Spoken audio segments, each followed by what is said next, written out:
কত বড় জিব্রাইল, 600 পাখা আছে জিব্রাইলের, ডান পাশে 300 পাখা, বাম পাশে 300 পাখা।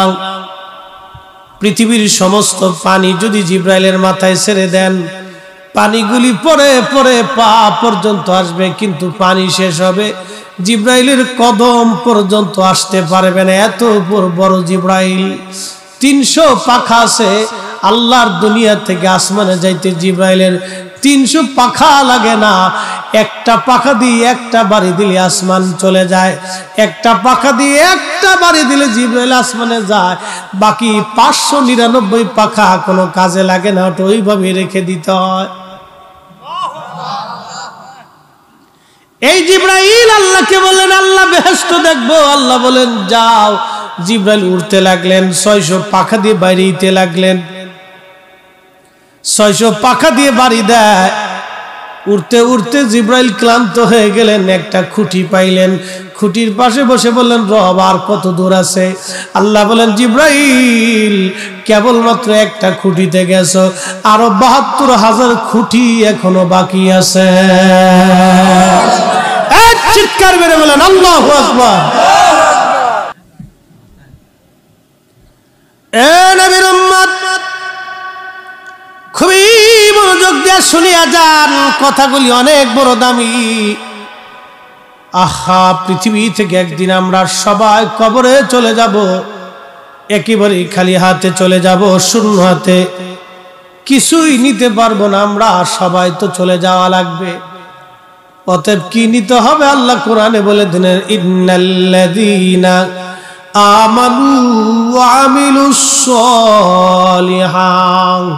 দুইটা জিনিস নিয়ে আসো, একটা ঈমান আর একটা আমল। ঈমান আর আমল, ঈমান আর আমল।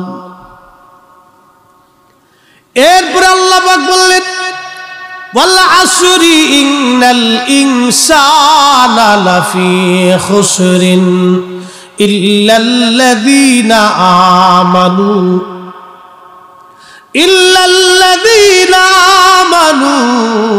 ওয়া আমিলুস সলিহাত।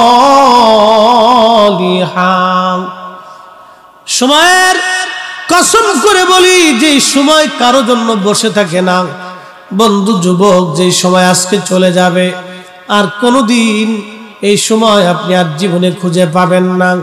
এই সময় পার হয়ে যাবে, সময়টা চলে যাবে। Time and tide wait for নান।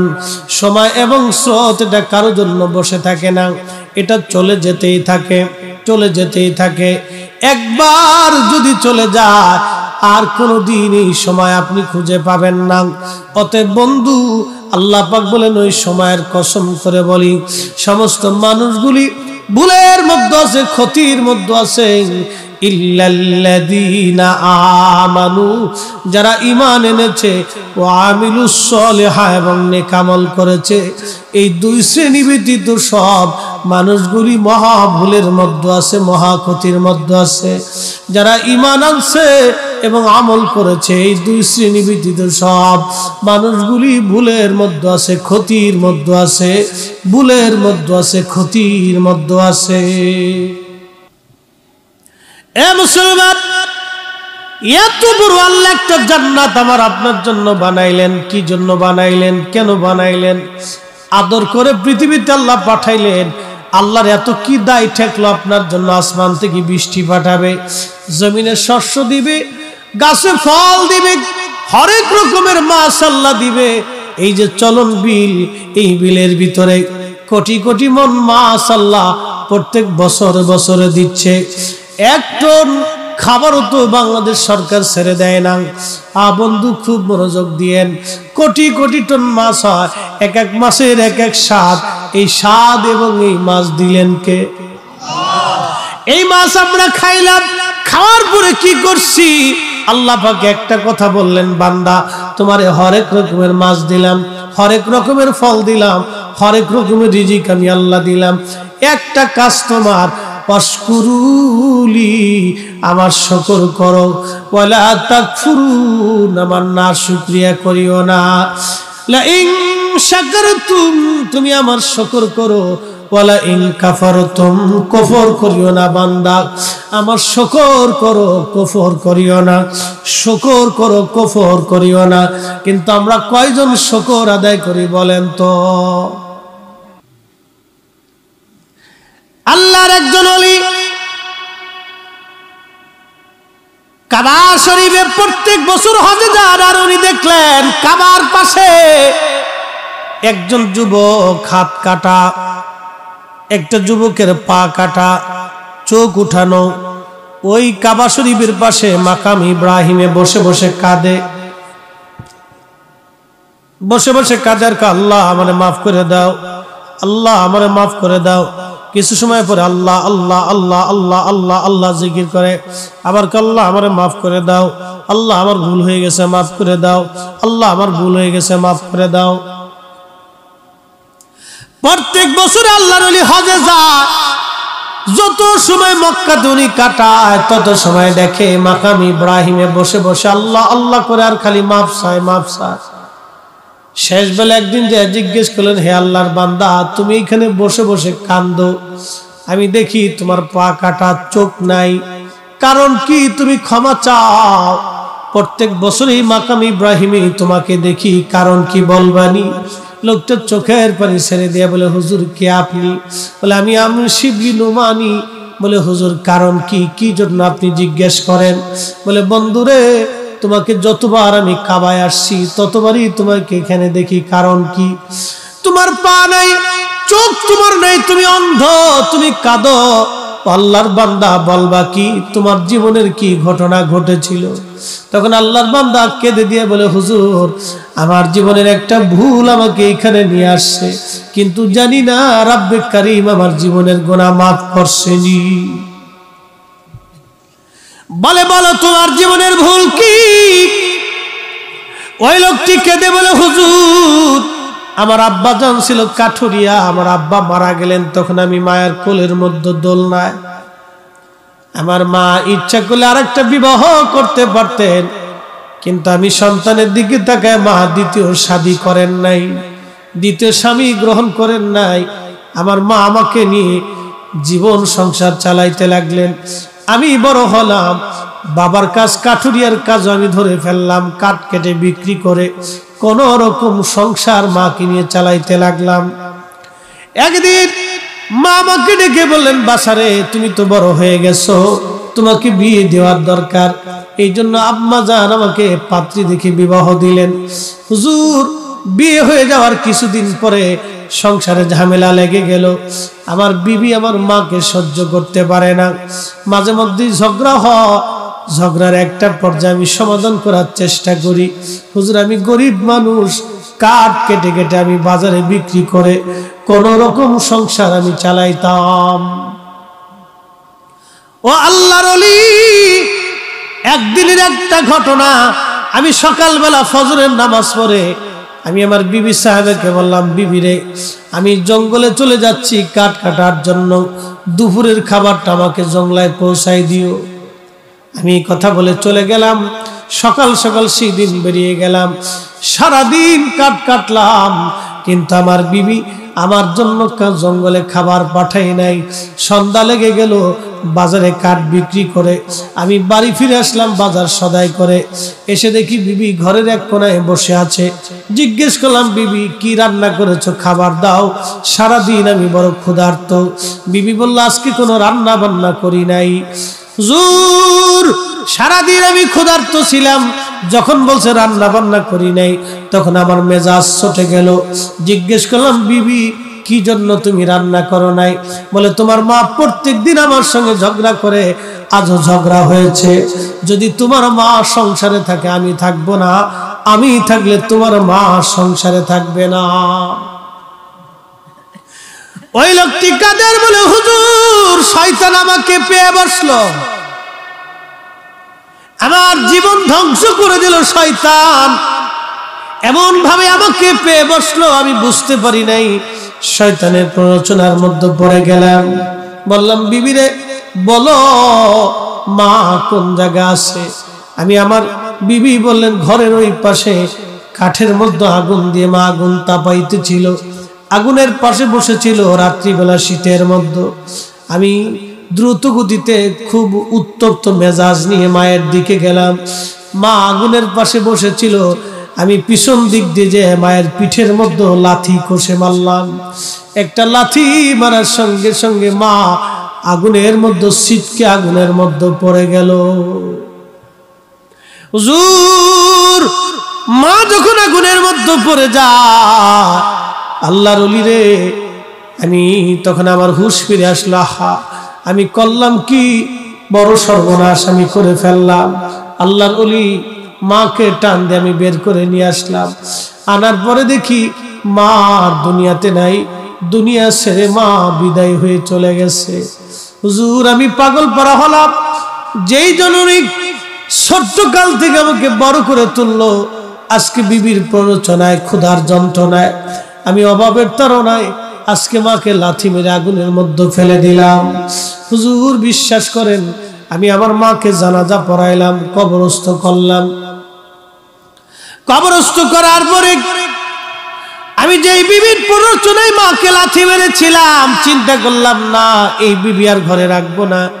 বিবির সাথে আমার তালাক হয়ে গেল, সারাসারি হয়ে গেল। আমি বিবি জুদা করে দিলাম, তালাক মেরে দিলাম। হুজুর, বিশ্বাস করেন, এরপরও আমার মন মানে না। চিন্তা করলাম না, তওবা আমার হয় নাই, এরপরও কি মালিক আমাকে মাফ করবেনি। বাড়ি চলে আসলাম। চিন্তা করলাম, যে পা দিয়ে মাকে লাথি মেরেছিলাম, এই পা আর রাখবো না। এই পা আমি বেঁধে নিয়ে কোরাল দিয়ে নিজে হাতে পা কেটে ফেললাম। হুজুর, এরপরেও আমি চিন্তা করলাম, যদি আল্লাহ মাফ না করে, যেই চোখ দিয়ে আমি আমার মাকে দেখে লাথি মেরেছিলাম, হুজুর, আমি নিজে ইচ্ছায় চোখ দুটি নষ্ট করে ফেললাম। যদি আল্লাহ মাফ করে, তারপর আমার মনে শান্তি হয় নাই। আমি মাকাম ইব্রাহিমে বসে বসে কাঁদি, যদি আল্লাহ ক্ষমা করে, কিন্তু এখনো শান্তি পাই নাই। মাফ হইছে কি? এখন আমি খবর পাই নাই মাফ হইছে কি? আপনি তো আল্লাহর ওলি, একটু মুরাকাবা করে দেখেন আল্লাহ আমারে মাফ করছেনি। আল্লাহর ওলি হাতিমে কাবায় সেজদায় পড়ে যায়, বলেন, ইয়া রব, তোমার বান্দার জীবনের অনেক বড় ভুল, কিন্তু তওবা করতে করতে মাকাম ইব্রাহিম পর্যন্ত আসছে। এখানে বসে বসে কাঁদে, ইয়া রব, তুমি বলো তোমার বান্দার জীবনের গুনাহ মাফ হইছেনি? আল্লাহ এলহাম করে বললেন, বন্ধু, আমার বান্দাকে জানায় দাও, কোটি বছর যদি মাকাম ইব্রাহিমে কাঁদে, আমি মালিক তারে মাফ করব না, তার মা তাকে ক্ষমা না করা পর্যন্ত। ওই লোকটি কাঁদে আর বলে, হুজুর, আমার উপায় কি? তাহলে আমি এত বছর ধরে মাকাম ইব্রাহিমে আসি, বছরের পর বছর ধরে প্রত্যেক বছর আমি হজ করি, এই মাকাম ইব্রাহিমে শুনছি দোয়া কবুল হয়, সে আশায় বসে আছি। আল্লাহর ওলি বলেন, আমার জীবনের গুনাহ মাফ হইবেনি? বলে, চলো দেখি, তোমার মায়ের কবরের পাশে চলো। মাকাম ইব্রাহিমে বসে বসে কোনো কাজ হবে না। প্রশ্ন রাখবেন, হুজুর, মার কবরের পাশে গেলে কি হবে? বাবার কবরের পাশে গেলে কি হবে? যে যুবকরা, যে বন্ধুরা, বৃদ্ধ বাবাজিরা, আমরা আজকে কবর জিয়ারত গুলি ভুলে গেছি, মা বাবার কবরের পাশে যাই না। আপনি জানেন বাবা মার কবরের পাশে গেলে কি হয়? যখন আপনি যা থেকে সালাম দিবেন, তখন বাবা কবর থেকে সালামের জবাব দিয়ে বলে, দেখছো, আমার খুকা বুড়া হয়ে গেছে, কিন্তু আমি বাবার কবরের পাশে দাঁড়ায় গেছে। মা ডাকবে, দেখছো, আমার ছেলেটার দাড়ি পেকে গেছে, তারপর আমার ছেলে আমার কবরের পাশে দাঁড়ায় গেছে। ওই সন্তানের জন্য বাবা মা তখন খুশি হতে থাকে। যখন সন্তান কবরের পাশে দাঁড়ায় কিছু জিয়ারত করে, বাবা মার জন্য দোয়া করে, তখন কবর থেকে বাবা মাও দোয়া করতে থাকে। একবার জোরে বলা যাবে কি সুবহানাল্লাহ? ওই কবর থেকে তারা চিনে, তারা দেখে। আপনি দেখেন না, আপনি চিনেন না, সেটা আপনার দোষ। ওই কবর থেকে তারা চিনে। আপনি যে কবরের পাশে যে দাঁড়িয়েছেন, সালাম দিছেন, ওই কবরওয়ালা আপনি চিনে, আপনাকে দেখে, আপনি দেখেন না। তা না হলে সালাম দেওয়ার অর্থ কি? যে সালামের জবাব দিতে পারে না, সালাম দিতে শোনে না, তাকে সালাম কি করে দিবে? প্রত্যেক কবরওয়ালারা আপনাকে দেখে, কিন্তু আপনি দেখেন না। প্রিয় নবীজি একদিন বদরের প্রান্তরে কাফেরদের লাশগুলি কুয়ার মধ্যে ফেলে দেওয়া হয়েছিল। বদরের সেই কুয়া এখনো আছে মসজিদের পাশে, বদর মসজিদের পাশেই কুয়া। এই কুয়ার পাশে দাঁড়ায় নবী বলতেছে, এ উতবা, সাইবা, আবুল আহাব, মুগিরা, আবু জেহেল, তোমাদেরকে না বলেছিলাম, কালেমার দাওয়াত দিয়েছিলাম, বুঝলি? আজকে তো আল্লাহর কাছে চলে গেছিস, বুঝতো এবার দেখতো আমি সত্য না মিথ্যা, এখন আল্লাহর কাছে যে বুঝবি। হযরত ওমর পিছন থেকে বলেন, ইয়া নবী আল্লাহ, ওরা তো মরে গেছে, মরা মানুষের কথা শুনে নবী বললেন, ওমর, ওই মালিকের কসম করি যে মালিক আমাকে সত্য সহ নবী করে পৃথিবীতে পাঠিয়েছে, তুমি যেরকম শোনো তোমার চাইতে তারা বেশি শোনে, তুমি যেমন দেখো তোমার চাইতে তারা এখন বেশি দেখতেছে। কাফেররা মরার পরে দেখে, তো মুসলমান কি করবে বলেন তো? এই জন্য কবরের পাশে যাবে। এই যারা পিতামাতা কবরে চলে গেছে, মায়ের কবরের পাশে যে দাঁড়াবেন, হাত তুলে কেঁদে দিবেন। বাবার কবরের পাশে দাঁড়াবেন, প্রত্যেক জুমাতে যাবেন, প্রত্যেক ফজরে যাবেন, সুযোগ হলে, কাজ না থাকলে প্রত্যেক ফজরে বাবার কবরের পাশে দাঁড়িয়ে যাবেন। এই আমল ভুলে গেছি আজকে আমরা, এই সুন্নতের কথা মনেই নেই আমাদের। আল্লাহ রাসূল বলেন, শেষ জামানাতে আমার একটা সুন্নতকে যদি তোমরা আঁকড়ে ধরো, ঠিকমতো পালন করো, 100 শহীদের সওয়াব তোমাদের আমলনামায় হবে। আরো জোরে হযরত ফাতিমাতুজ জাহরা প্রত্যেক জুমাতে হাউদে চড়ে, উটের পিঠে চড়ে উহুদে যে আমির হামজার মাজার শরীফের পাশে যে দোয়া করতেন, দাদার জন্য দোয়া করতেন আর কাঁদতেন। দাদা খুব ভালোবাসতো ফাতেমাকে। হযরত আমির হামজার দাদা ছিলেন, খুব ভালোবাসতো ফাতেমাকে। এত ভালোবাসতো, ফাতেমার বিয়ের সময় উট দুম্বা কুরবানি করে, আমার নাতির বিয়ে হচ্ছে, উট দুম্বা জবাই দিয়ে ফাতেমার অলিমা খাওয়াইছিলেন এবং খুব কেয়ার করতেন ফাতেমাকে। এই জন্য ফাতেমা সারা জীবন কৃতজ্ঞ ছিলেন দাদার প্রতি। প্রত্যেক জুমাতে দাদার কবরের পাশে যে দাঁড়ায় কাঁদতেন আর দাদার জন্য দোয়া করতেন। এটার নাম কৃতজ্ঞতা। আমরা অকৃতজ্ঞ হয়ে গেছি, ভাবতেছি মসজিদে নামাজ পড়ে সেজদা দিয়ে বেহেশত চলে যাবো নাকি। হ্যাঁ, আমরা দিন যত যাচ্ছে তত অকৃতজ্ঞ হচ্ছি, দিন যত যাচ্ছে তত নফল ইবাদত থেকে আমরা সরে যাচ্ছি। কথা বলেন ঠিক কিনা? আমরা তো নফল ভুলেই যাচ্ছি, অথচ নফলের দাম কত জানেন? এই নফলের দাম কত? নবীজি বলছেন, উম্মত বান্দা যখন ফরজ ইবাদত করার পরে নফল করে, তখন আল্লাহ রাব্বুল আলামিন নফল ইবাদতের কারণে বান্দার দুইটা চোখ আল্লাহর চোখ হয়ে যায়। আসতে বললেন কেন? আরো জোরে বলেন তো। কার চোখ? আল্লাহর চোখ। বান্দার চোখ আল্লাহর চোখ হয়ে যায়। বান্দার কান আল্লাহর কান হয়, বান্দার হাত আল্লাহর হাত হয়, বান্দার পা আল্লাহর পা হয়, বান্দার জবান আল্লাহর জবান হয়, বান্দার মাথার থেকে পা পর্যন্ত আল্লাহর হয়ে যায়। বান্দার ইজ্জত আল্লাহর ইজ্জতে পরিণত হয়। বান্দার ইজ্জতের জিম্মাদারি আল্লাহ নেয়, বান্দার রিজিকের জিম্মাদারি আল্লাহ নেয়। বান্দার চোখ জবান যা আছে সব আল্লাহর হয়ে যায়। এই জন্য ইমাম শাফি রহমতুল্লাহ আলাইহি ইরাকের বাগদাদ থেকে ইমাম শাফির কাছে চিঠি গেল। খলিফা হারুন রশিদ লেখলেন, হুজুর আপনি তাড়াতাড়ি ইরাকের বাগদাদে আসেন, রোম রাজ্য থেকে একদল লোক আসছে, অনেক বড় পণ্ডিত, জ্ঞানী, গুণী, সায়েন্টিস্ট আর দার্শনিক রোমান সম্রাট পাঠিয়ে দিয়েছে আমার দেশে বহস করার জন্য। বহস হবে মুসলিম এবং খ্রিস্টানদের মধ্যে। এই বহসের প্রধান মুবাহিস আপনি তাড়াতাড়ি করে ইরাকের বাগদাদে চলে আসেন। ইমাম শাফি ফিলিস্তিনে থাকতেন, উনি ফিলিস্তিন থেকে চিঠি লিখছে, আমি ইরাকের বাগদাদে যাব, বহস করব, কিন্তু শর্ত হলো সময় হবে বাদ জোহর, জোহরের নামাজের পরে, আর স্থান হবে দজলা নদীর পারে। আল্লাহু আকবার বলে যাবে। ইমাম শাফি লিখতেছেন দজলা নদীর পারে বহস হবে, সময় হবে জোহরের নামাজের পরে। খেলাটা দেখেন। ইমাম শাফি আসছে, বহসের সময় তারিখ হয়ে গেল। বিরাট বড় বহস, লক্ষ লক্ষ মানুষ আসছে। খ্রিস্টান এবং মুসলমানদের মধ্যে বহস হবে দেখার জন্য। হযরত ইমাম শাফিঈ রাহমাতুল্লাহ আলাইহি বহসের সময় উনি গেলেন স্টেজে, কিন্তু স্টেজে উঠলেন না, নিচ থেকে বললেন খলিফা আমাকে আগে জোহরের নামাজ পড়া লাগবে, পরে আমি বহস করব। বললেন আমাকে একটা জায়নামাজ দেন। জায়নামাজ দেওয়া হলো। হযরত ইমাম শাফিঈ জায়নামাজ উনি স্টেজে বিছান নাই, জমিনের উপরে বিছান নাই, ওনার নিজের জায়নামাজ নিয়ে দজলা নদীর পানির উপরে জায়নামাজ বিছাইয়া জায়নামাজের উপরে দাঁড়াইয়া দজলা নদীর মাঝখানে যেয়ে নামাজ পড়তে লাগলেন।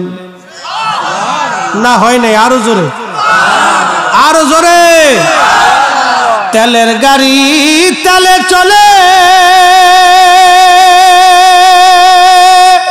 হাওয়ার গাড়ি হাওয়ায় চলে,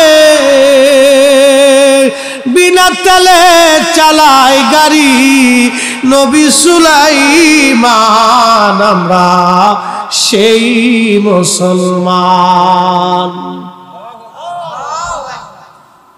মসজিদে জুতা চুরি করি, কি জাত মুসলমান চিন্তা করি, মসজিদে জুতা চুরি করি। হযরত ইমাম শাফিঈ জায়নামাজের উপরে নামাজ পড়া শুরু করলেন দজলা নদীর মাঝখানে। সুবহানাল্লাহ হবে? এরকম মুসলমান আছে না বগুড়াতে? শেরপুরে আছে না? যমুনা নদীর ভিতরে নামাজ পড়ে জায়নামাজ বিছিয়ে।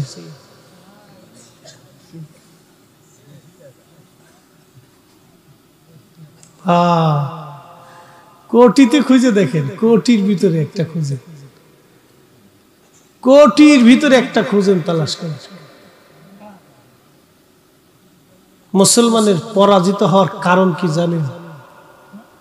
আগে কিছু মুসলমান ছিল, এই জন্য আল্লাহ বলছেন ওয়ালতাকুম মিনকুম উম্মাতুন ইয়াদউনা ইলাল খায়র। আমার উম্মতের ভিতরে কিছু বান্দা হবে যারা মানুষকে আল্লাহর দিকে ডাকবে। আমিও ডাকি, আমার ওয়াজ আর খাজা মাইনুদ্দিন চিশতের ওয়াজ এক ওয়াজ। এই যে ওয়াজ করতেছি কাদের সামনে? আমি মুসলমানের সামনে ওয়াজ করতেছি। আর খাজা মাইনুদ্দিন চিশত যখন ওয়াজ করেছে তখন এদেশে কালেমার আওয়াজ দিলেই গা ছমছম করে উঠছে। এখনো পৃথিবীর বহু জায়গা মুসলমান মসজিদই বানাইতে পারে না। এই আধুনিক জমানাতে মুসলমান মসজিদ বানাইতে পারে না, মসজিদ বানাইতে পারে না, প্রকাশ্যে আজান দিতে পারে না। পৃথিবীর বহু জায়গা আছে, পৃথিবীর বহু জায়গা আছে মুসলমান আজানই দিতে পারে না। সেই কঠিন দুর্ভিদ্ধ কট্টর সনাতন ধর্মের মানুষের ভিতরে যিনি কালেমার দাওয়াত পৌঁছাই দিয়েছেন তিনি খাজা আজমের সানজারি। কথা বলেন ঠিক না বেঠে? তিনি শাহজালাল ইয়ামানি মুজাররদি। আমরা তাদের অবদান কি ভুলে গেছি? আজকে নিজেদেরকে বিরাট বুজুর্গ ভাইবে একবারে বিরাট দায়ীল আল্লাহ বানাইছি। বিরাট বড় দায়ীল আল্লাহ, একবারে বিরাট কিছুই ওনাদের সমালোচনা করে। আল্লাহ বলেন হে আমার বান্দা শুনে রাখো, আমার বান্দাদের ভিতরে এমন কিছু বান্দা হবে যারা মানুষকে আল্লাহর দিকে ডাকবে। আজকে আমি হাজার হাজার মানুষের সামনে ওয়াজ করি, আপনাদের সামনে বয়ান করলাম, কিন্তু আমি প্রত্যেকটা মুসলমানের সামনে কালেমার কথা বলছি। একদিন খাজা আজমেরি যখন কালেমার কথা বললেন তখন মুসলমানের ভিতরে বলেন নাই। সামনে ডানে বামে পিছনে যারা ছিল সব অবিশ্বাসী, অবিশ্বাসীদের মধ্যে কালেমার দাওয়াত তিনি পৌঁছাইলেন। একটা না রে, দুইটা না, এমন দায়ীল আল্লাহ তারা ছিলেন। 1 কোটি মানুষ কালেমা পড়ে সেই দিন মুসলমান হয়ে গেল। একবার আওয়াজ তুলে জোরে বলা যাবে আল্লাহু আকবার। তেলের গাড়ি তেলে চলে, হাওয়ার গাড়ি হাওয়ায় চলে, বিনা তেলে চালাই গাড়ি নবী সুলাইমান, আমরা সেই মুসলমান। এই বগুড়াতে যারা কালেমার দাওয়াত নিয়ে এসেছিলেন তাদের অবস্থা কি বলেন তো? কেউ শহীদ হয়েছে, আল্লাহর ওলির মাজার মহাস্থান ঘরে আছে, এই শেরপুরে আছে, বাবা খুব মনোযোগ দিয়েন, রাজশাহীতে আছে, রংপুরে আছে, ওই নেত্রকোনাতে, ওই আপনার বাগেরহাটে, সিলেটের জমিনে, বাংলাদেশের প্রত্যন্ত অঞ্চল, ঢাকা শহরের রাজধানীর মিরপুরের শাহ আলী বাগদাদী রহমাতুল্লাহ আলাইহি ঘুমিয়েছেন শত শত বছর আগ থেকে। এরা ছিল দাঈল আল্লাহ, আল্লাহর দিকে মানুষকে তারা ডেকেছে। তাদের জবানের ওয়াজের পাওয়ার এত পরিমাণে মজবুত ছিল, বলতে দেরি হতো, কালেমা গ্রহণ করতে মানুষ দেরি করত না। ছুটে এসেছেন হযরতে শাহ মুস্তাফা আল বাগদাদী হুসাইনি রহমাতুল্লাহ আলাইহি, তিনি মৌলভীবাজারের শহরে ঘুমিয়ে আছেন। উনি বাঘের পিঠে চড়ে সিলেট থেকে মৌলভীবাজার আসলেন। অবিশ্বাসীরা এই দৃশ্যখানা দেখে হাজার হাজার মানুষ সাথে সাথে কালেমা পড়ে মুসলমান হলো। যেটা জঙ্গলার প্রাণী বাঘ পর্যন্ত যারা আনুগত্য মানে, এই লোকটা সাধারণ লোক হতে পারে না, নিশ্চয় তিনি কামলিওয়া, তিনি নিশ্চয় আল্লাহ বলা, আল্লাহর বুজুর্গ বান্দা, আল্লাহর প্রিয় বান্দা। আল্লাহর জবান তার জবান হয়ে যায়, বান্দার চোখ আল্লাহর চোখ হয়, বান্দার কান আল্লাহর কান হয়, বান্দার হাত আল্লাহর হাত হয়ে যায়, বান্দার মাথা থেকে পা পর্যন্ত আল্লাহর হয়ে যায়। এই জন্য আল্লাহর ওলিদের সঙ্গে যারা হয়, তাদের দুনিয়াও চিন্তা নাই, আখিরাতেও চিন্তা নাই। কথা বলেন ঠিক কিনা? মেহেশ্বর, এই কোরআন শরীফ মানেননি আপনারা? এখানে কি কোনো সন্দেহ টন্দেহ মনে হয় আছে নাকি?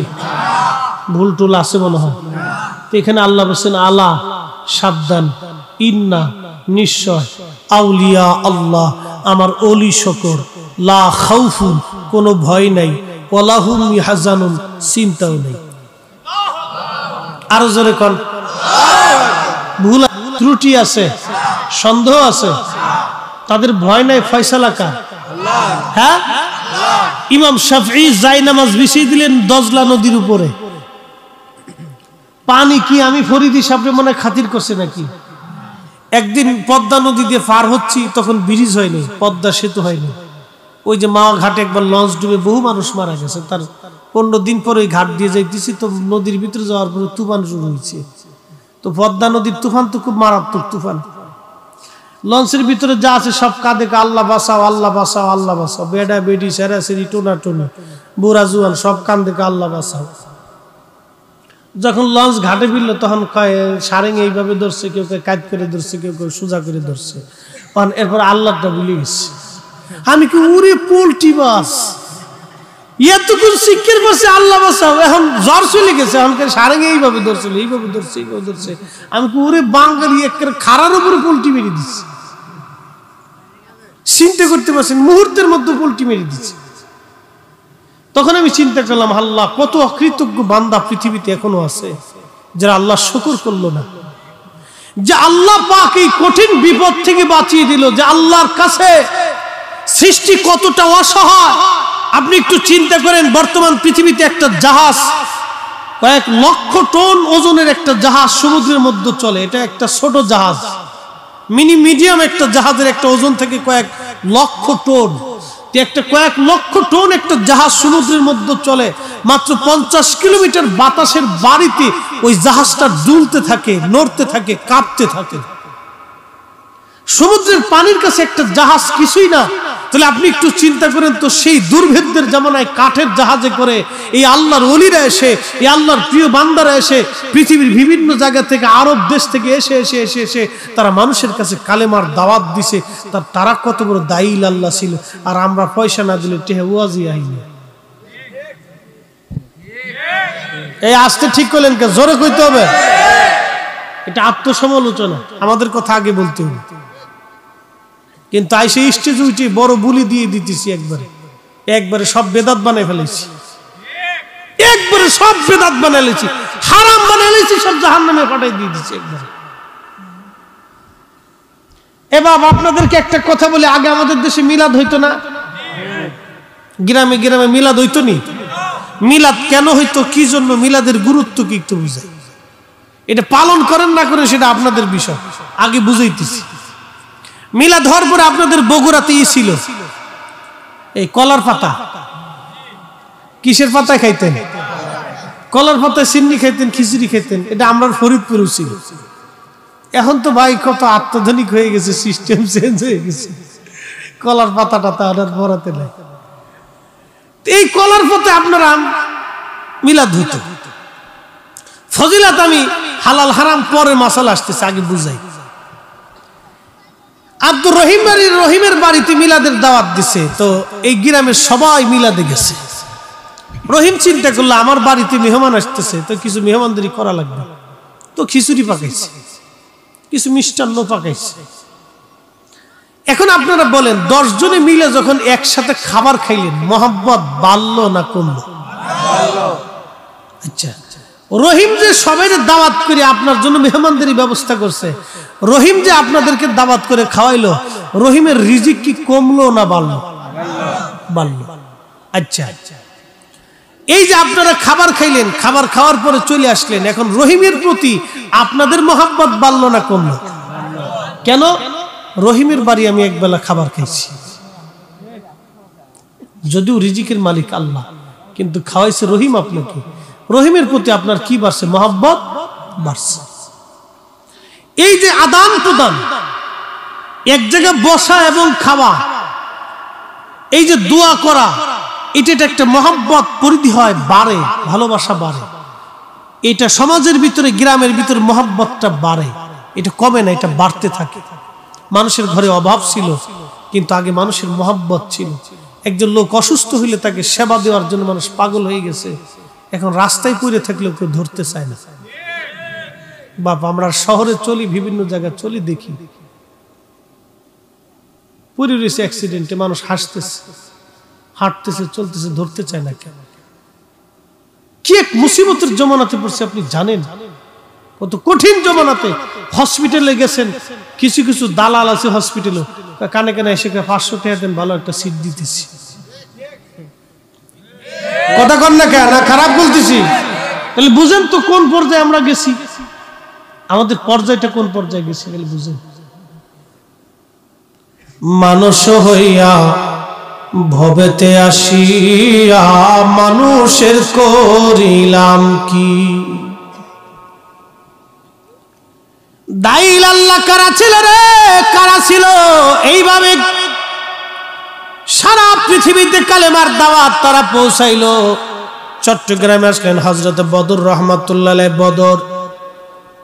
বদর অলি রহমাতুল্লাহ আলাইহি বলা হয় চট্টগ্রামে আজ থেকে 700 বছর আগে এসেছিলেন। আপনি কল্পনা করবেন, জঙ্গলের দেশে, যে দেশের মানুষ 700 বছর আগে জঙ্গলে বাস করত, এখানে হযরত বদর এসে কালেমার দাওয়াত পৌঁছাই দিলেন। আজকে সারা চট্টগ্রামে লক্ষ লক্ষ মুসলমান, হাজার হাজার মসজিদে আজান হচ্ছে। ওই পাহাড়ে, খাগড়াছড়ি, বান্দরবনে আজান হয়। কাদের অবদানে? আল্লাহর কিছু ওলি ছিলেন যারা দাঈল আল্লাহ হিসেবে দুনিয়ায় এসে কালেমার দাওয়াত দিয়ে ঘুমিয়ে গেছেন, তাদের বিরাট বড় অবদান। কথা বলেন ঠিক না বেঠে? আল্লাহ তাদের প্রতি কবুল করুন, আওয়াজ তুলে বলেন আমিন। ও নবীর উম্মত, খুবই মনোযোগ। হাজরাতে ইমাম শাফিঈ যাই নামাজ বিছিয়ে নামাজ পড়তে লাগলেন। তিনি দজলা নদীর পানির উপরে। একটু কল্পনা করতে পারবেন, আমি ফরিদি সাহেব এই যে 14 বছর ধরে ওয়াজ করি, 20টা বছর মাদ্রাসায় পড়াশোনা করেছি, 22 বছর লেগেছে মাদ্রাসায় পড়ে মুফতি হওয়া পর্যন্ত। 22টা বছর পার হয়ে গেল আমার জীবনের। 14 বছর ধরে ওয়াজ নসিহত আমি চালিয়ে যাচ্ছি। চিন্তা করেন, জীবনের প্রায় 40 বছর পার হয়ে যাচ্ছে। 40টা বছর পার হলো, 22টা বছর আমি পরিশ্রম করেছি একটা সার্টিফিকেটের জন্য। এই সার্টিফিকেটের নাম হলো মুফতি বা আমি কামিল পাশের একটা সার্টিফিকেট। এই একটা সার্টিফিকেটের জন্য আমার 22 বছর পরিশ্রম করা লাগলো। কিন্তু মাঝে মধ্যে নিজেকে ধিক্কার দিয়ে বলি, ফরিদি 22 বছরে একটা সার্টিফিকেট পাইলা, কিন্তু 22 বছর যদি আল্লাহ পাওয়ার জন্য তুমি চেষ্টা করতা, তাহলে অন্তত হলো আল্লাহ পাওয়ার একটা রাস্তা হয়ে যাইতো। কথা বলেন ঠিক কিনা?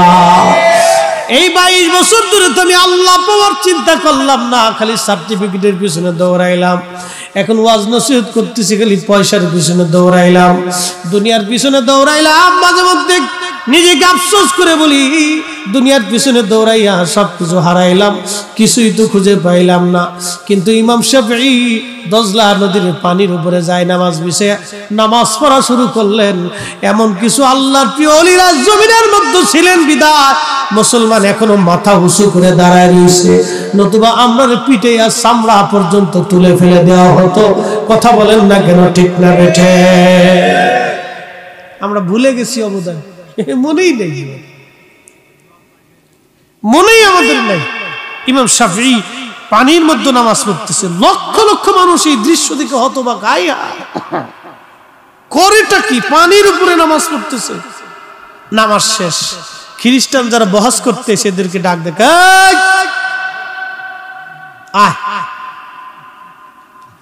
কে বহাস করবি, আয় তাড়াতাড়ি আয়। আমি ইমাম আবু ইদ্রিস আশ-শাফিঈ যাই নামাজ বিছিয়া নদীর উপরে নামাজ পড়লাম। তোদের কলিজায় যদি বহাস করার সাহস থাকে, আবার এই দজলা নদীর মাঝখানে আজকে বহাস হবে, তোদের সাহস থাকলে আয়। খ্রিস্টান যিনি মিশনারি প্রধান ছিলেন উনি করজোরে বললেন, হুজুর আমি কেন 14 গোষ্ঠীর পক্ষেও সম্ভব না এই দজলা নদীর মাঝখানে যাই আপনার সাথে বহাস করা। না সুবহানাল্লাহ, মনে হইতেছে সুবহানাল্লাহ বুড়ো হয়ে গেছি। একসাথে জোরে বলেন সুবহানাল্লাহ। শক্তি কে দিছে? লা খাউফুন কে বলছে? ওয়ালাহুম ইয়াহজানুন কে বলছে? লাহুমুল বুশরা ফিল হায়াতিদ দুনিয়া ওয়া ফিল আখিরাহ কে বলছে? দুনিয়াতে সুসংবাদ, আখিরাতে সুসংবাদ। আল্লাহ বলে দিয়েছে, কোনো চিন্তা নেই। আল্লাহ আরো বলছেন, ওয়া ইন সাআলানি, চাইতে দেরি হবে, আসতে দেরি হবে না। ওয়া ইন সাআলানি লাউতিয়ান্নাহু, আমি মালিকের কাছে চাবে তো সাথে সাথে যাবে। আরো জোরে বলেন আল্লাহু আকবার। এই জবান আমরা করতে পারছি? পারি নাই ভাই, এই জবান আমাদের হয়নি। আগে আমাদের দেশে কিছু মুরব্বীরা ছিল, বাপ দোয়া কালাম বেশি জানতো না, এলাকায় মুন্সি সাহেব বলতো, ঠিক কিনা? নামাজ কালাম পড়াইতো, কিন্তু বড় আবেদ সালে জাহেদ ছিল। কিছু মুরব্বী দেখবেন ছিল এরকম, পুরে সর্বনাশ। কত আবেদ জাহেদ সালে ছিল জানেন? কিছু খুব পাক্কা মুসল্লি ছিল। হ্যাঁ, মা চাচিরা বলতো তোর দাদার কাছ থেকে একটু পানি পরা নিয়ে আইতো, তো পানির বোতল দিয়ে দিছে।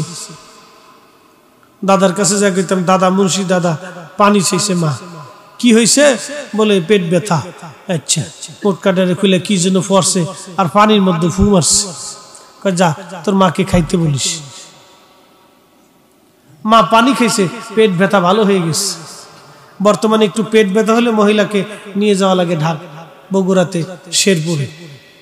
বগুড়া শেরপুরে নিয়ে যাওয়ার পরে ডাক্তার বলে একটু চেক আপ করে নিয়ে আসেন, রক্ত টেস্ট করা লাগবে, প্রস্রাব টেস্ট করা লাগবে, তারপরে ফ্যাটের ভিতরে আলট্রাসাউন্ড করা লাগবে, এরপরে আর কি কি আছে ইসিজি মিসিজি এইগুলো দিয়ে মোটামুটি 2-3 হাজার 4-5 হাজার খালি এই ইসিটিসি পিসিটিসি দিয়েছি। আস কি কথা কর না কেটে, বাজেট ভিজিট তো আরো আছে।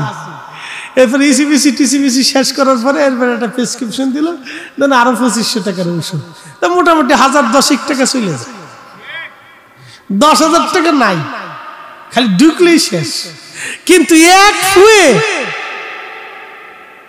এক ফুই আল্লাহ রাব্বুল আলামিন ওই পানির ভিতরে ওই রোগের ঔষধ আল্লাহ বানাই দিছে। একসাথে জোরে বলেন আল্লাহু আকবার। কি জবানটা ছিল একটু চিন্তা করেন তো। কারণ আমরা ফু দিই, এই যে ফুয়াইতেছি কিন্তু কাজ হইতেছে না, কারণ নাই।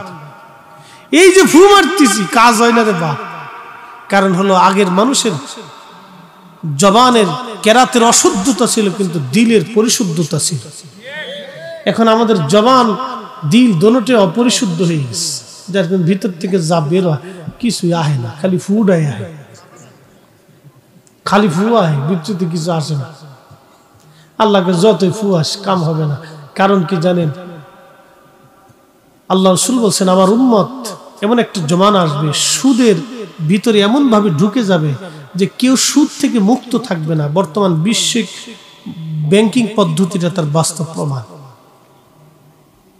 কেউ সুদ লেখে, কেউ সুদের সহযোগিতা করে, কেউ সুদ নেয়, কেউ বাধ্য হয়ে সুদ দেয়। সারা পৃথিবীতে একই অবস্থা। এমনকি যারা বলতেছে আমরা ইসলামিক রাষ্ট্র কায়েম করছি, কোরআনের বিধান চালু করছি, সৌদি আরবে এখান থেকে বাদ নেয়, তাকেও ব্যাংকিং নীতি পদ্ধতি অবলম্বন করে বিশ্ব ব্যাংকের সাথে অ্যাডজাস্ট হয়ে তাকে কাজ করতে হয়, কিচ্ছু করার নেই। উম্মত সুদের সাথে যুক্ত। ইমাম, মুসল্লি, খতিব, ওয়াজ, বক্তা, আলেম, উলামা, পীর, মাশায়েখ, কৃষক, জেলে বন্ধু যা আছে সব এটার ভিতরে যুক্ত হয়ে গেছে। আল্লাহ রাসূল বলেছিলেন যা হয়ে গেছে তা। ৭২টা আলামত বলেছে, তার ভিতরে একটা আলামতের কথা বললাম, নবী যা বলেছে তাই হবে, যা বলেছে তাই হয়েছে। কথা বলেন ঠিক না ঠিক? পৃথিবী বুড়া কাল শেষ হয়ে যাবে, এটার বুড়া কাল চলতেছে। ও নবীর উম্মত, হযরত ইমাম শাফিঈ রাহিমাহুল্লাহ ওনার কথা বলতেছিলাম। খ্রিস্টান মিশনারি বলল হুজুর আর বোঝার বাকি নাই, আর বোঝার বাকি নাই, আপনি তাড়াতাড়ি চলে আসেন, চলে আসেন গো। আমরা আর আপনার সাথে বহস মোনাজারা আর জন্য আসি নাই। বুঝ হয়ে গেছে যেই কালেমা, যেই কোরআন, যেই ঈমান আপনাকে যায় নামাজ বেশে নদীর উপরে পানির উপরে নামাজ পড়াইলো, আর বুঝার বাকি নাই গো হুজুর, তাড়াতাড়ি আসেন, ওই কালেমা পড়ে আমাদের মুসলমান বানাইয়া দেন। এরা সবাই কালেমা পড়ে সেই দিন মুসলমান হয়ে গেল। একবার আওয়াজ তুলে বলা যাবে কি মারহাবা? এই জন্য আপনাদেরকে বলি, দুনিয়ার ভিতর থেকে দুইটা জিনিস নিয়ে যাওয়া লাগবে। ইল্লাল্লাযীনা আমানু ওয়া আমিলুস সালিহাত। একটা হলো নেকামল, আর একটা হলো ঈমান। একটা ঈমান আর একটা আমল। ঈমান ও আমল, ঈমান ও আমল, ঈমান ও আমল, ঈমান ও আমল, ঈমান ও আমল। জিন্দেগি তোর যাইরে ফাঁকি দিয়া রে সোনার আদম, জিন্দেগি তো যায় ফাঁকি দিয়া। ও আদম রে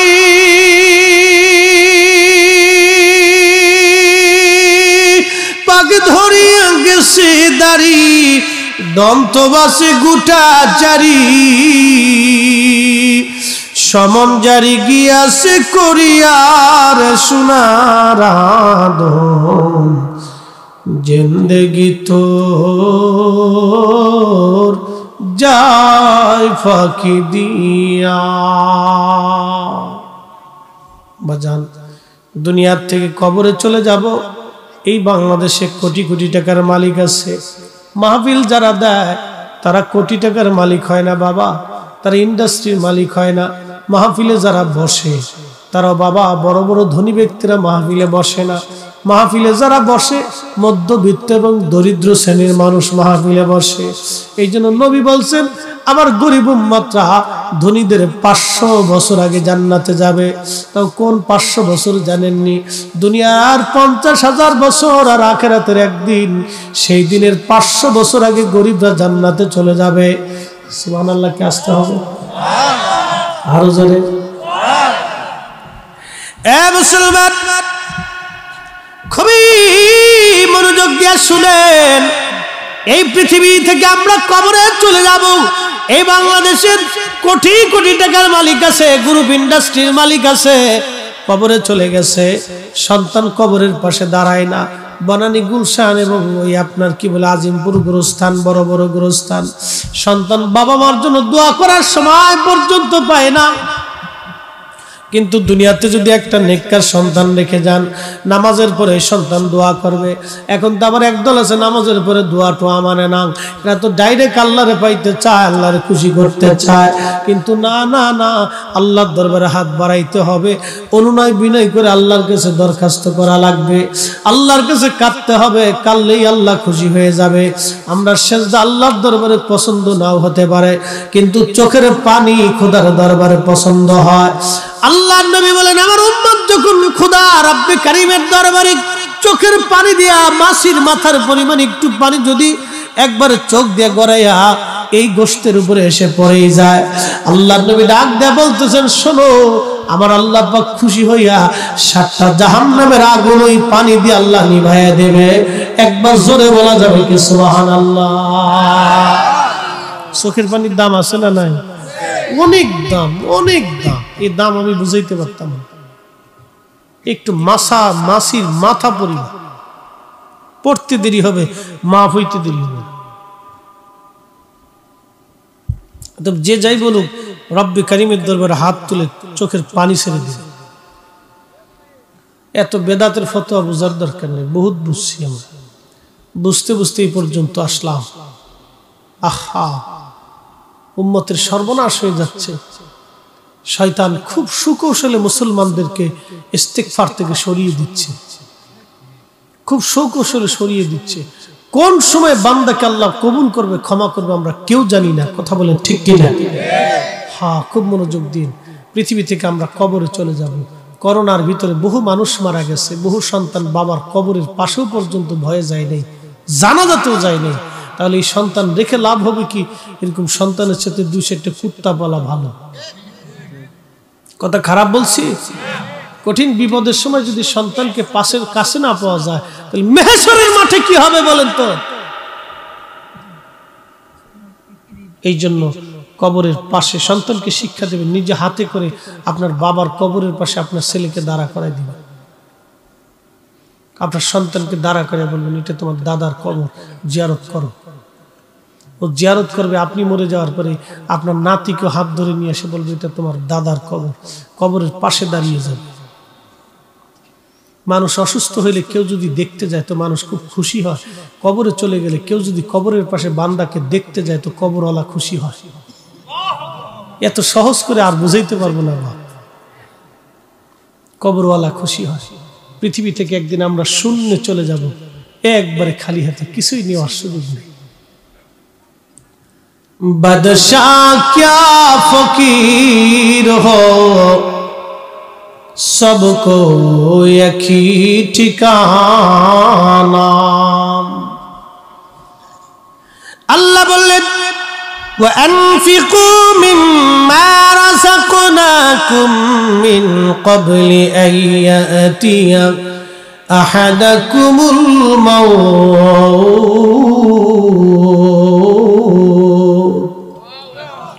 এ বান্দা, তুমি যে সম্পদ অর্জন করেছো, তোমাকে যে রিজিক আমি আল্লাহ দিলাম, আসমান থেকে জমিন থেকে যে সম্পদ দিয়েছি, টাকা দিয়েছি, পয়সা দিয়েছি, তোমাকে যে সম্পদ দিলাম, এই সম্পদগুলি তুমি আমি মালিকের পথে, আমি আল্লাহর রাস্তায় তুমি খরচ করো।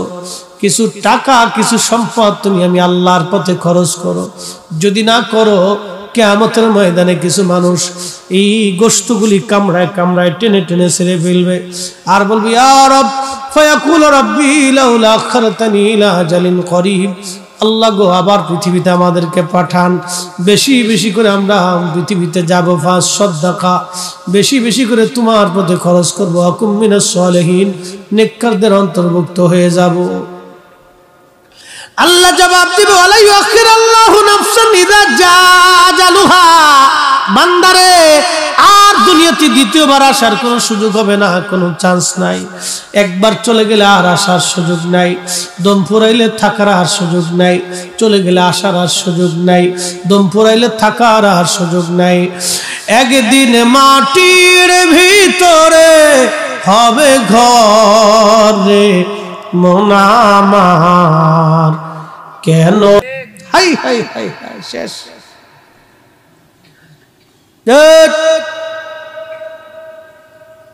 মেজাজ খুব মাঝে মধ্যে চড়া হয়ে যায় নাকি? কুল রাখতে হবে, ঠান্ডা, সব জায়গায় মেজাজ চড়া হলে হবে না। মা এমন একটা জিনিস, রব্বে কারীম জানিয়ে দিলেন, কিয়ামত পর্যন্ত যদি হায়াত হয়, মাকাম ইব্রাহিমে বসেও যদি কাঁদে, আমি আল্লাহ তাকে মাফ করব না, তার মা তাকে ক্ষমা না করা পর্যন্ত।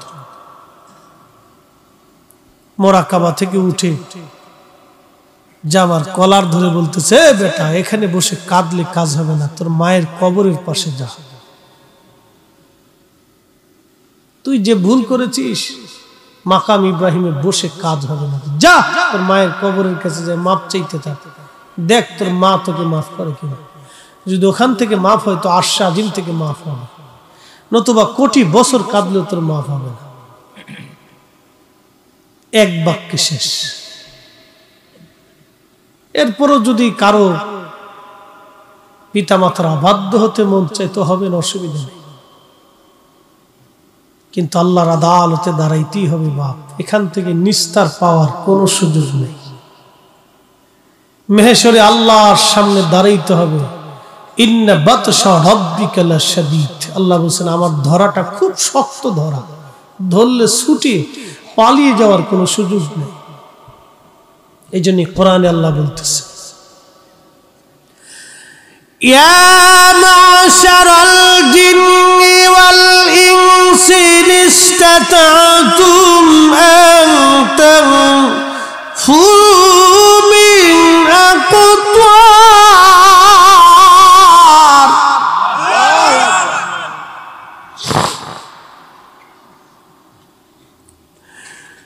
من أقطار السماوات والأرض فانفذوا لا تنفذون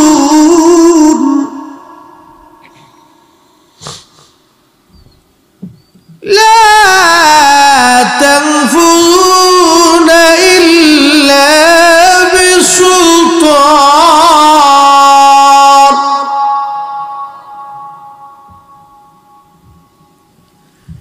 يا معشر الجن والإنس إن استطعتم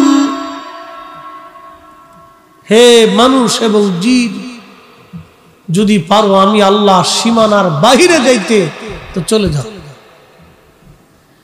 আমি আল্লাহর সালতানাতের বাহিরে যদি যেতে চাও তো যাও, তবে মনে রেখো আমি আল্লাহর সালতানাতের বাহিরে যাওয়ার কোনো সুযোগ তোমাদের নাই। আমি আল্লাহর দেওয়া সীমানার বাহিরে যাওয়ার কোনো সুযোগ নাই। আছে কোনো সুযোগ? প্রিয় মুসলমান, কয়জনের শুকর আছে আমাদের মধ্যে বলেন তো? কয়জনের শুকর আছে? আমরা কয়জন শুকর আদায় করি? এই যে আল্লাহ আসমান থেকে বৃষ্টি দিলেন, এই যে জমিনে শস্য দিলেন, কয়জনের শুকর আছে? শুকরিয়া যদি থাকতো তাহলে আজকে এই এলাকার সমস্ত মানুষ আজকের মাহফিলে বইসা কথা শুনতো যে এখানে বেহেশতের বাগান হয়েছে, এই বাগানে আমাদের বসতে হবে। কথা বলেন ঠিক কিনা? বলছে অনেক দূর থেকেও মানুষ আসছে, কিন্তু গ্রামের অনেক মানুষ আসতে পারে না। কথা ঠিক? অনেক দূর থেকেও মানুষ আসছে, কিন্তু গ্রামের অনেক মানুষ আসতে পারে নাই। কেন? শুকরিয়া নাই, শুকর নেই, আল্লাহর প্রতি কৃতজ্ঞতা নেই। কৃতজ্ঞ হতে হবে। একটা বাবা 40 বছর সন্তানের পিছনে পরিশ্রম করে, একটা মা সন্তানের পিছনে 40 বছর ধরে পরিশ্রম করতে করতে মার জীবনের সব শেষ হয়ে যায়। আহা, এই মা জীবনের সব শেষ করে ফেলে সন্তানের পিছনে সময় ব্যয় করতে করতে। কিন্তু এই সন্তান যখন বড় হয় তখন এই সন্তান মায়ের সাথে বেঈমানি করে, বাবার সাথে বেঈমানি করে। যখন বাবা মার সাথে বেঈমানি করে, আমার আল্লাহ রাব্বুল কারীম তখন বলে দিলেন, হে বান্দা, হে বান্দা, কাদা রাব্বুকা আল্লা তা'বুদু ইল্লা ইয়াহু ওয়া বিল ওয়ালিদাইনি ইহসানা। আমার বন্দেগী করো, আমার গোলামি করো, বান্দারের সাবধান সাবধান, তোমার পিতামাতার সাথে তুমি ইহসান করো, সুন্দর আচরণ করো। কিন্তু সন্তান যখন বয়স হয়ে যায় বাবা মার সাথে বেঈমানি করে বসে। বহু সন্তান আছে বেঈমানি করে। তাহলে যখন বেঈমানি করলো তখন বেজার হয়ে যায় কে? একসাথে বলেন তো, কে বেজার হয়? আল্লাহ বেজার হয়। একটা ঘটনা আপনাদেরকে শুনি। এই যে শুকর, কৃতজ্ঞতা, বাংলায় বলে কৃতজ্ঞতা। আপনি একটা লোকের উপকার করছেন, এটা একটা মানে আপনার উপকার করছেন, সে আপনার প্রতি কৃতজ্ঞ হওয়া উচিত। মনোযোগ দিন। আমাদের দেশে কিছু মানুষ আছে খুব দাওয়াত করে খাওয়াইছে, খাওয়ানোর পরে ডাইলি লবণ কম হয়েছে, গোশতে একটু মশলা কম হয়েছে, ও খাইতে যাওয়ার সময় কই যে দূর খাবার টাবার তো ভালোই দিছিল, কিন্তু গোশত ভালো হয়েছে না, ডালি লবণ কম হয়েছে। আবার কাউরে যদি খাবার একটু কম দিয়ে বসেন, তাহলে পরে যাওয়ার সময় কই যে দাওয়াত দিছে, খাবার দিতে পারে নাই।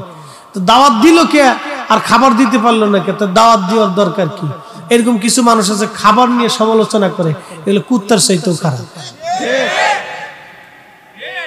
কথা খারাপ বলছি? একটা লোক আপনাকে দাওয়াত দিছে, সে সর্বাত্মক চেষ্টা করছে আপনাকে ভালো খাওয়ানোর জন্য। আপনার পাতে যা দিছে ওইটা খাইয়ে আপনি আল্লাহর দরবার শুকর করতে হবে, আল্লাহ তুমি আমার জন্য যা বরাদ্দ করছো রিজিক আমি খাইছি, তোমার বান্দা আমারে খাওয়াইছে, সে চেষ্টা করছে, তুমি আরো তার বেশি করে খাওয়ানোর তৌফিক দাও। আমাদের দরকার ছিল তার জন্য দোয়া করা, আল্লাহর শুকর করে। এটা না করে আমরা সমালোচনা করতেছি, তার মানে কুত্তাও ফেল হয়ে গেছে। এটার নাম হলো অকৃতজ্ঞতা। ও জান্নাত কে বানাইছে? আল্লাহ। কাদের লেগে? সুদ খাইলে খুব দিবে আল্লাহ নাকি? খুব আল্লাহ একবার বেহেশত দিয়ে দিবে। এত বড় একটা আল্লাহ জান্নাত বানাইছে, কত বড় জান্নাত চিন্তা করতে পারছেন? উড়তে উড়তে ক্লান্ত হয়ে গেছে জিব্রাইল। পৃথিবী থেকে আসমানে যাইতে জিব্রাইলের একটা পাখার একবারই যথেষ্ট। এটা কত বড় জান্নাত একটু কল্পনা করেন তো। আল্লাহ আপনাকে দিবে, এমনি দিয়ে দিবে, ভাবতেছেন ঘুমায় ঘুমায় পেয়ে যাবেন। আমার দেশে কিছু ভাইরা লাইলা তুই বরাতেও ঘুমা, কি কথা কন না কেন? ওকে ঘুমানো অসুবিধা নেই, না করলেও চল, চলতে থাকুক, অসুবিধা কি? চালাইতে থাকেন মেশিন, না করলেও চল। বাস দেশে তো বহুত আসছে না করলেও চলে। এখন একটা কথা বের হয়েছে, না করলেও চলে। এটা আল্লাহর কথা না, এটা শয়তানের কথা। আর আল্লাহ কোরআনে কি বলছে? فَمَن يَعْمَلْ مِثْقَالَ ذَرَّةٍ خَيْرًا يَرَهُ।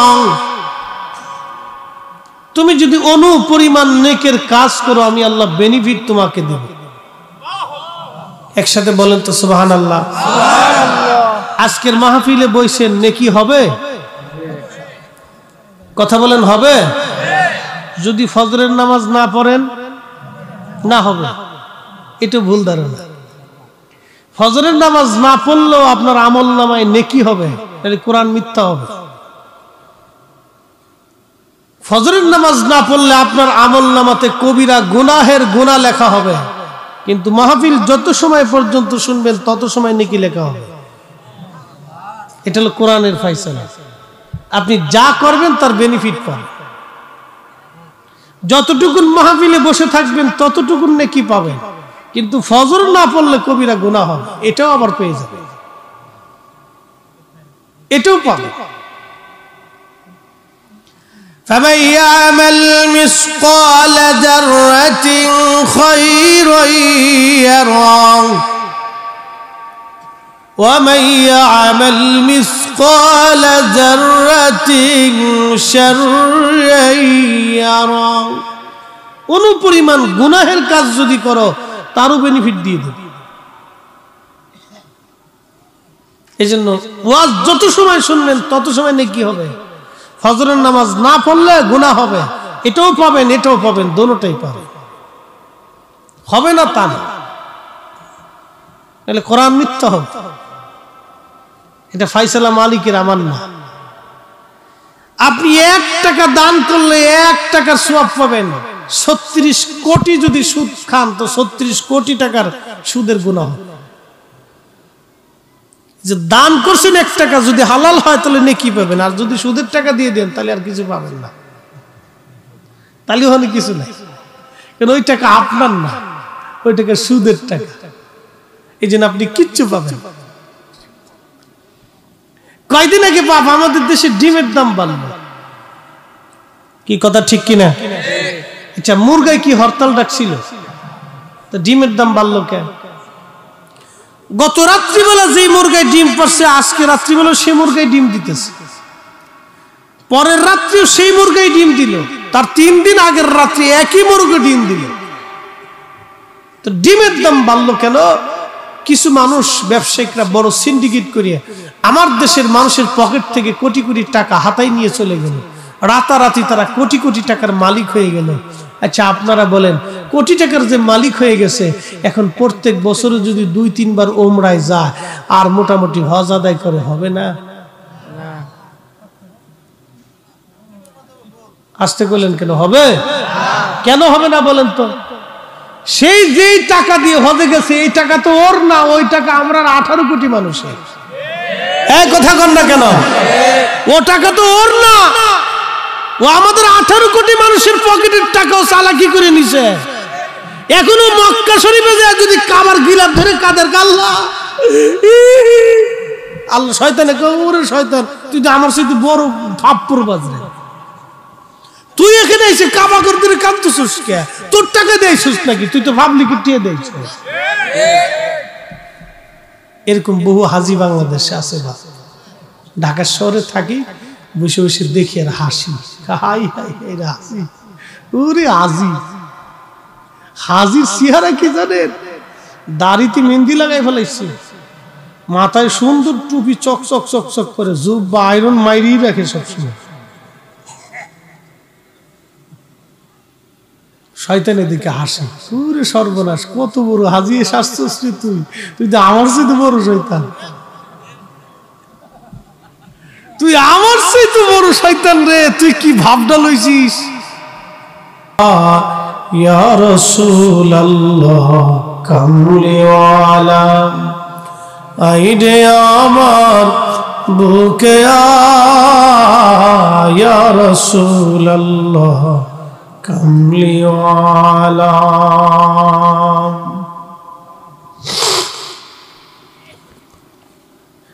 বাঁশবাড়িয়া দক্ষিণ পাড়া জামে মসজিদ প্রাঙ্গণ, ইসলামী জলসার সম্মানিত সভাপতি হযরত মাওলানা আজমল হোসেন নাটোরী সাহেব, টুনিপাড়া দারুল উলুম নিজামিয়া মাদ্রাসার সম্মানিত শিক্ষক, সহসভাপতি আলহাজ আহমদ আলী সাহেব, প্রধান অতিথি বীর মুক্তিযোদ্ধা আলহাজ মুজিবুর রহমান মজনু সাহেব, শেরপুর উপজেলা পরিষদের সম্মানিত চেয়ারম্যান হযরতুল আল্লামা মাওলানা সাইফুল ইসলাম সাহেব, আরবি প্রভাষক, ডোমনপুকুর কামিল মাদ্রাসা, আলহাজ মাওলানা মোহাম্মদ রইসউদ্দিন সাহেব, সহকারী মাওলানা আলতাদিঘি সিনিয়র ফাজিল মাদ্রাসা, সম্মানিত অতিথিবৃন্দ জনাব অ্যাডভোকেট গোলাম ফারুক সাহেব, জনাব মোহাম্মদ সুলতান মাহমুদ সাহেব, বরেণ্য অতিথি সাইফুল ইসলাম আব্দুল হান্নান সবুজ এবং আমিনুল হক আমিন সাহেব সহ সকল অতিথিবৃন্দ, এলাকার মুরব্বানি ইকরাম, নাম জানা অজানা উপস্থিত রামশহর দরবার শরীফের সাহেবজাদা আমাদের মাঝে উপস্থিত হয়েছেন, সম্মানিত উলামায়ে হযরত, সম্মানিত মুরব্বানি ইকরাম, কলিজার টুকরা যুবক ভাইরা, পর্দানশীল আমার সম্মানিত মা বোনেরা, সকলের প্রতি আন্তরিক অভিনন্দন, মোবারকবাদ। শুকর এবং সুজুদ আলিশান আসমানে আল্লাহর, যিনি অনেক মানুষের ভিড়ে আজকে আপনাকে আমাকে আজকের মাহফিলে আসার এবং বসার সুযোগ করে দিয়েছেন। বলেন আপনারা খুশি না বেজার? তাহলে আল্লাহ পাকের আলিশান আসমানে আমরা শুকর করে একসাথে বলি আলহামদুলিল্লাহ। পৃথিবী একদিন ধ্বংস হবে, এতে কি কোনো সন্দেহ আছে? আল্লাহ বলেন কুল্লু মান আলাইহা ফানিউ ওয়া ইয়াবকা ওয়াজহু রাব্বিকা যুল জালালি ওয়াল ইকরাম। পৃথিবীর সবকিছু একদিন লয় হবে, ক্ষয় হবে, ধ্বংস হবে, কিছুই থাকবে না, একমাত্র যিনি থাকবেন তিনি মালিক আল্লাহ। এরপর আল্লাহ বলেন ফাবি আইয়ি আলাই রাব্বিকুমা তুকাযিবান, হে মানুষ এবং জিন বলো আমি আল্লাহর কোন কোন নিয়ামতকে তুমি অস্বীকার করবে। এটা ধান ক্ষেত ছিল, কি ক্ষেত ছিল? ধান ক্ষেত ছিল না, এটা ধান ক্ষেত ছিল। আজকে এটা এখন কিসের বাগান? জোরে বলতে হবে বাবা। মোনাজাতের পরে কি আর বেহেশতের বাগান থাকবে? থাকবে না।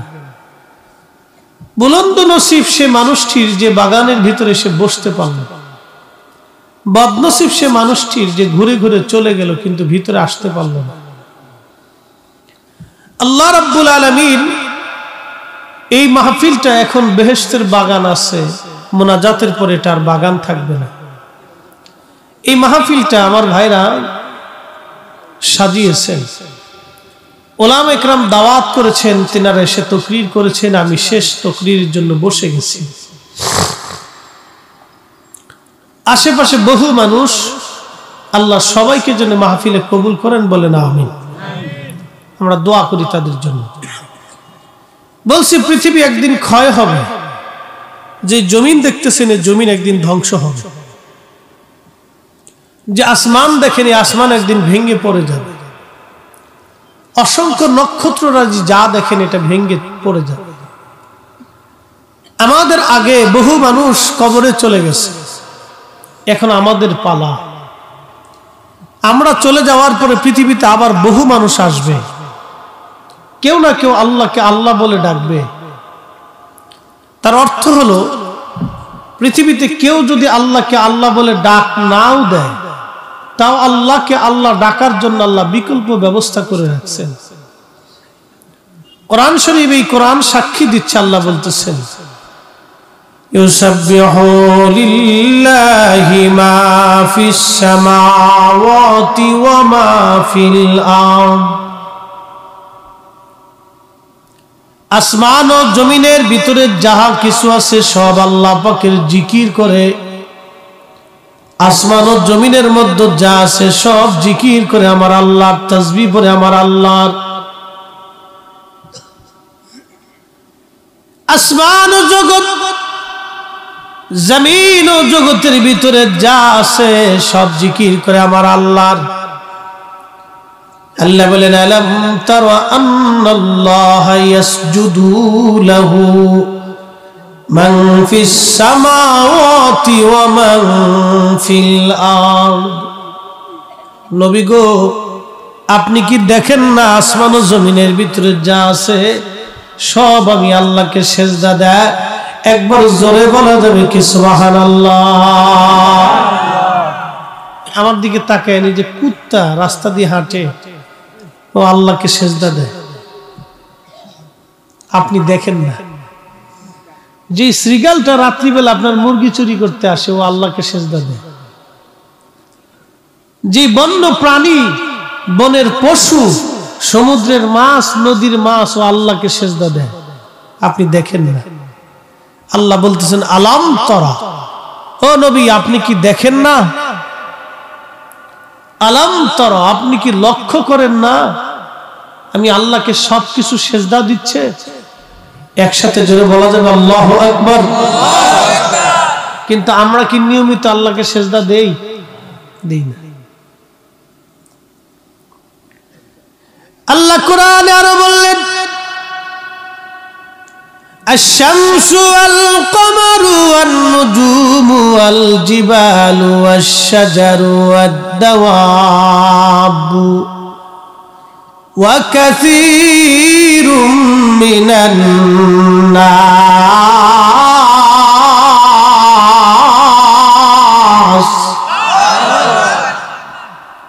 আল্লাহ কোরআনে বলতেছেন হাবিব, সূর্য আমি আল্লাহকে সেজদা দেই, চাঁদ আমি আল্লাহকে সেজদা দেই, আর নুজুম নক্ষত্র আমি আল্লাহকে সেজদা দেই, ওয়াল জিবাল পাহাড় আমি আল্লাহকে সেজদা দেই, ওয়াশ শাজার সমস্ত গাছ আমি আল্লাহকে সেজদা দেই, ওয়াদ দাওয়াব জল স্থল সমস্ত প্রাণী আমি আল্লাহকে সেজদা দেই, ওয়া কাসীরুম মিনান নাস কিছু মানুষও আমি আল্লাহকে সেজদা দেই। খুব মনোযোগ দিয়ে এই কোরআন বলতেছে সূর্য আমি আল্লাহকে সেজদা দেই। বিজ্ঞান বলে সূর্য স্থির হয়ে থাকে, সূর্যের চারপাশে পৃথিবী ঘুরে, আর আল্লাহর কালাম বলতেছে সূর্য দাঁড়িয়ে থাকে না, আমাকে সেজদা দেয়। আরো জোরে, আরো জোরে। বিজ্ঞান মানেন না আল্লাহ মানেন? তো বিজ্ঞানের থিওরির ভিতরে ভুল আছে, কথা ঠিক? এখন সূর্য যে আল্লাহকে সেজদা দেয় এটা তো আপনি দেখেন না, আমিও দেখিনি, বিজ্ঞানও কখনো দেখেন না, কিন্তু কোরআন তো বলতেছে আল্লাহ সেজদা দেয় সূর্য। কে দেখবে? এই জন্য কে দেখবে এটা সাক্ষীর জন্য নবীকে আল্লাহ দেখাইলেন, আলাম তারা, আপনি কি দেখেন না? এই জন্য রসুলের চোখ আর আমাদের চোখ এক চোখ না। যে কোরআন বুঝে না সে কোরআন পড়বে কিন্তু বুঝবে না। কোরআনের দুইটি দিক থাকে, একটা জাহির আর একটা বাতিন। এই জন্য আল্লাহ বলছেন আলিফ লাম মিম আলিফ লাম রা ইয়াসিন তাহা আলিফ লাম রা। আজও পর্যন্ত এর অর্থ কেউ করতে পারে না। ইয়াসিন, জিবরাইল এসে বলতেছে হুজুর আপনি পড়েন। তাহা, তাহা দিয়ে আল্লাহ যে কি বুঝাইলেন জিবরাইলও বুঝে না। সুবহানাল্লাহ বলা যাবে? জিবরাইলও কিন্তু জানে না যে আল্লাহ কি বলছেন, কিন্তু আল্লাহর পরে যিনি জানতেন তিনি কে? আসতে বললেন কেন এটা? আরো জোরে বলেন, তিনি কে? আমাদের নবী। কথা বলেন ঠিক কিনা? আল্লাহর পরে যিনি জানতেন তিনি আমরা নবী। এটার নাম হলো আধ্যাত্মিকতা। আলিফ লাম মিম তাহা ইয়াসিন আলিফ লাম রা কাফ হা আইন সাদ। কেউ বলতে পারেন, জিবরাইল যিনি নিয়ে আসছেন তিনি কইতে পারেন। একদিন নবীজিকে বলতেছে হুজুর আপনি পড়েন কাফ, নবী বলেন আলিম তু, হা আলিম তু, ইয়া আলিম তু, সুয়াত আলিম তু। জিবরাইল বলে কাইফা আলিম তু ইয়া রাসূলুল্লাহ ওয়ালা আলাম। আপনি কি করে জানেন অথচ আমি নিয়ে আসছি আমি বলতে পারি না। আসতে হয়ে গেছে, আরো জোরে বলেন। আপনারা খুশি? খুশি নি আপনারা? এই কোরআন, এই কোরআন শরীফ যখন রাসূল করিমের কলবে নাজিল হতো তখন নবী ঘেমে যাইতেন, চুপ চুপ হয়ে যেত, প্রচন্ড শীতের মধ্যে ঘেমে ভিজে যাইত শরীর মোবারক। মাটির মধ্যে বসে থাকলে পা মোবারক মাটির মধ্যে দেবে যেত। উটের পিঠের উপরে বসা থাকলে উটের পিঠ বাঁকা হয়ে পা গুলি মাটির মধ্যে দেবে যেত। 22,000 বার জিবরাইলের আগমনে 23 বছরে 114টি সূরা, 6,666টা আয়াত আল্লাহর পক্ষ থেকে রাসূলের কলব মোবারকে এসে পড়ছে। আরো জোরে এটা কার কালাম? জোরে বলতে হবে। আল্লাহর জবানের কালাম, আল্লাহর জবানের কুদরতি জবানের কালাম। আল্লাহ কে? কে আল্লাহ? কেমন সৃষ্টিকর্তা? পৃথিবীতে মানুষ আছে 800 কোটি, বর্তমান চোখ আছে বাবা 1600 কোটি। পৃথিবীর সমস্ত জ্ঞান বিজ্ঞান মেধা, ডক্টর ডাক্তার দার্শনিক জ্ঞানী, পৃথিবীর সমস্ত বিজ্ঞানী যদি এক জায়গা করেন আর বলা হয় আল্লাহর দেওয়া চোখের মতো একটা চোখ বানায় দাও, আল্লাহর দেওয়া চোখের মতো একটা চোখ বানাও, পৃথিবীর সমস্ত জ্ঞান বিজ্ঞান এক জায়গা হলেও আল্লাহর দেওয়া একটা চক্ষু মোবারকের মতো চোখ বানাইতে পারবে না। কথা বলেন ঠিক কিনা? তিনি কে? আল্লাহ। সেই আল্লাহর জবানের বাণী, তিনি সেই আল্লাহ পৃথিবীর 13 লক্ষ পৃথিবীর সমান একটা সূর্য আল্লাহ বানাইলেন। তিনি সে আল্লাহ যিনি 13 লক্ষ পৃথিবীর সমান একটা সূর্য বানাইলেন। 13 লক্ষ পৃথিবী এক জায়গা করলে যত বড় হবে, একটা সূর্য হবে বাপ তত বড়। 200 কোটি সূর্য এক জায়গা করলে যত বড় হবে, একটা ব্ল্যাক হোল হবে তত বড়। 10,000 কোটি ব্ল্যাক হোলের মতো নক্ষত্র দিয়ে আমার আল্লাহ একটা মিল্কওয়ে মহাজগৎ আল্লাহ বানাইছেন। এই মহাবিশ্ব মিল্কওয়ের মতো আরেকটা মহাবিশ্ব আল্লাহ বানাইলেন, গ্যালাক্সি। এই গ্যালাক্সির মধ্যে আরো 10,000 কোটি নক্ষত্র আছে।